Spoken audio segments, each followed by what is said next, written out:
beli bensin itu di tempat-tempat yang memang sudah tersedia. Apapun bensin yang Anda butuhkan, mau mobil, mau motor, mau apapun, belinya ya di Pertamina dong. Pertamina, energizing you.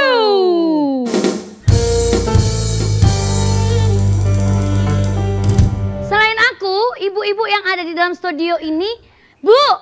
Hey. Bensinnya apa? Pertamina. Pertamina.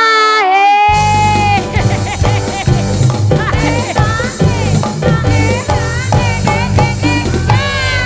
Ibu-ibu. Merah-merah.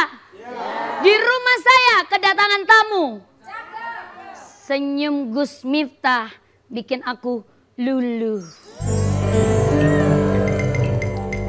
Kedatangan tamu kok bawa jambu. Cakep. Ojo kemayu-kemayu sing mari ora payu. Pak Noy. Tak mikir sih dulu ya. Mikir. Bocah cilik bermain belalang. Bocah cilik kuru ora lemu. Artinya? Bar episode iki aku pulang, ingat aku selalu merindukanmu.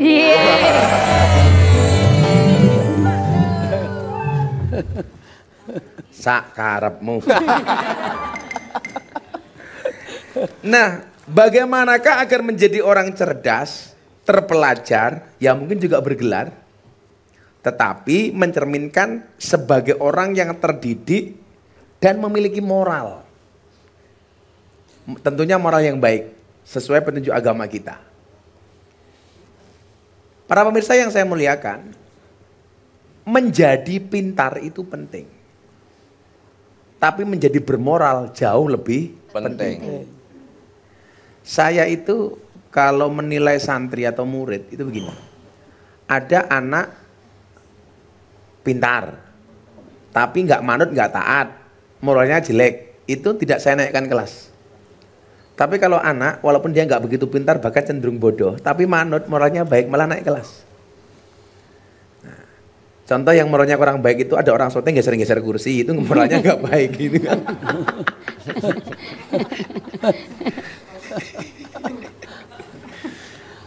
Nah, maka konsep pendidikan Islam itu menjadikan seseorang yang ulul albab, baik secara moral, cerdas secara intelektual. Maka kenapa ayat yang pertama diterima oleh Kanjeng Nabi bunyinya adalah Iqra bismi rabbik. Iqra itu dimensi akal, bismi rabbik itu dimensi hati. Iqra itu intelektualitas, bismi rabbik itu spiritualitas. Berarti ada dua kecerdasan. Kecerdasan intelektual dan kecerdasan spiritual. Maka orang yang bergelar seharusnya mempunyai beban psikologi lebih besar dibandingkan yang tidak bergelar.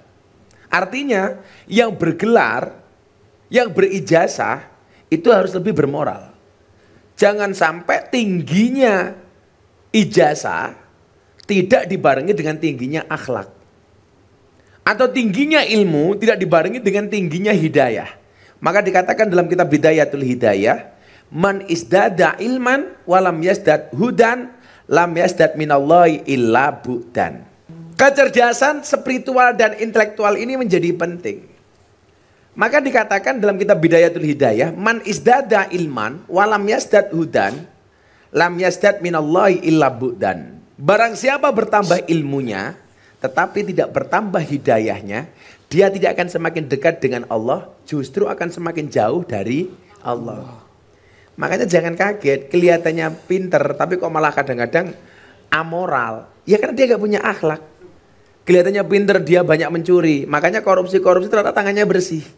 Maka saya sering bilang sama kalian, lebih baik tangannya kotor, tapi hasilnya bersih, daripada tangannya bersih, hasilnya kotor. Kira-kira banyak nggak yang tangannya bersih, hasilnya kotor? Oh banyak. Insya Allah mboten Mbah niki. Lah awakmu cetok. Nggih. Tangannya kotor, hasilnya kotor. Dan kalau termasuk kotoran kula niku.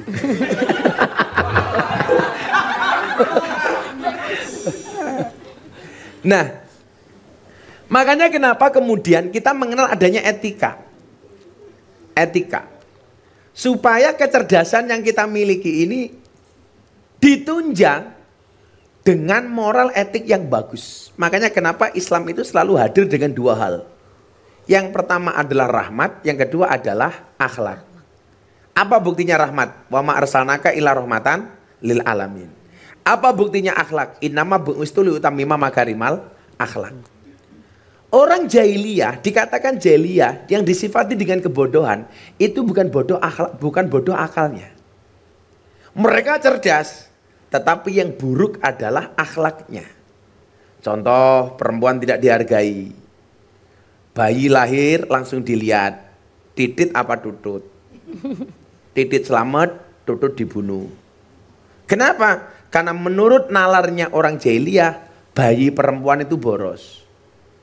Ya kan? Syuting 5 hari ya jilbabnya ganti 5 kali. Nggih, boros ngubah. Terus Maksudnya itu walaupun jeruan iki atine ora ganti tetep manembah marang Gusti Kamul Beng dumadi Gusti Allah Subhanahu wa taala. Jeruane iki Mas kabeh iki atine. terus noleh rono ukurane apa kuwi? Lah iki ukurane es. Lah kok terus? Oh cilik lho kuwi. Lek gawe diuwer-uwerne sing kene.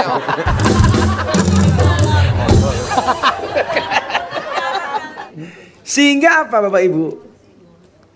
Ketika kedatangan Nabi, itu ya dua hal yang dibawa. Bukan mencerdaskan mereka, karena mereka sudah cerdas. Pelajarannya adalah bahwa cerdas saja itu tidak cukup. Makanya ilmu itu kalau bagi orang baik, akan menjadikan berdampak kebaikan. Tapi kalau bagi mereka yang tidak bermoral, akan berdampak kepada kejahatan. Coba, kalau dia ilmunya baik, akhlaknya baik, ya ilmunya kan baik bermanfaat. Maka dikatakan ahabun nas ilallahi anfa'uhum linnas. Manusia yang baik di mata Allah itu adalah manusia yang paling banyak manfaatnya. Kenapa dia bisa bermanfaat? Karena landasannya adalah moral dan etika. Kemudian apa? Wa ahabul a'mali ilallahi sururun tudkhiluhu ala muslimin taksifu anhu kurbatan.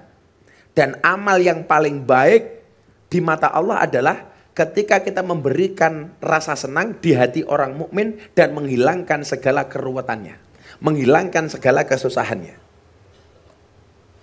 Untuk menghilangkan kesusahan orang lain itu nggak butuh pintar Bu, tapi butuh akhlak. Tonggoku kayak susah, tak hibur itu kan akhlak. Nggih. Tonggoku kayak katanya dia masalah, tak ewangi supaya rampung masalahnya. Tonggoku ketoke jempale ya tak gendong. Untungnya kita semua yang ada di sini insya Allah berakhlak. Amin. Makanya ada orang jempale, saya nggak nyebut nama. Nggih.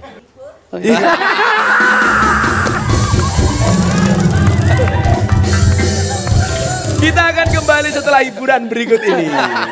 Masih di sahur bareng Gus Miftah. Ayo dulur nambah barokah.